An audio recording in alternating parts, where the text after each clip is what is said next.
Last week we worked with this practice of sending and receiving, or Tonglen, and of responding to suffering with compassion.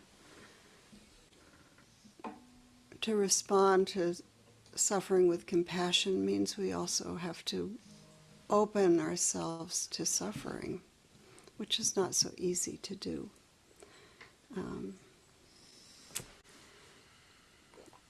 I wanted to, so we have a practice to work with kind of strengthening our channels, our capacity. But before we did that, I wanted to read something from Jack Kornfield, who is an American Buddhist practitioner, longtime practitioner, teacher. And he wrote this kind of midway into the pandemic. He said, "Dear friends, we have a choice. Earthquakes, epidemics like earthquakes, tornadoes, and floods are part of the cycle of life on planet Earth. How will we respond? With greed, hatred, fear, and ignorance? This only brings more suffering. Or with generosity, clarity, steadiness, and love. This is the time for love, time for bodhisattvas. In Buddhist teachings, the bodhisattva is someone who vows to alleviate suffering and bring blessing in every circumstance. A bodhisattva chooses to live with dignity and courage and radiates compassion for all, no matter where they find themselves. This is not a metaphor. As bodhisattvas, and for sure we each have this capacity within us to respond with compassion, we are now asked to hold a certain measure of tragedy of the world and respond with love. The bodhisattva path is in front of us. The beautiful thing is we can see bodhisattvas all around.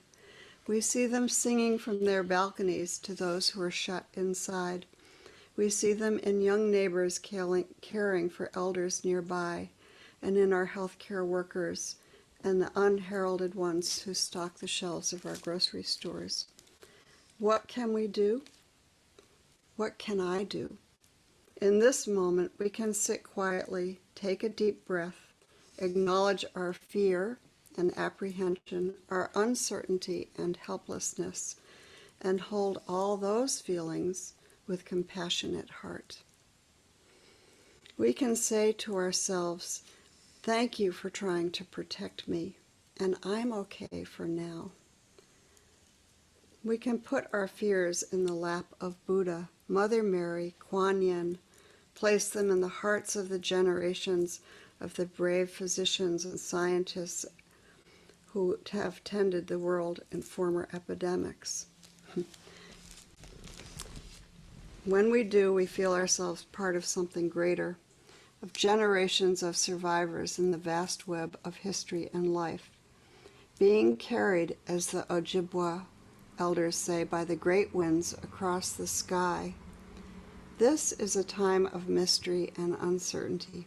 Take a breath. The veils of separation are parting, and the reality of interconnection is apparent to everyone on earth. We have needed this pause, perhaps even needed our isolation to see how much we need one another. Now it is time to add our part. Yeah, it goes on, but I will stop there.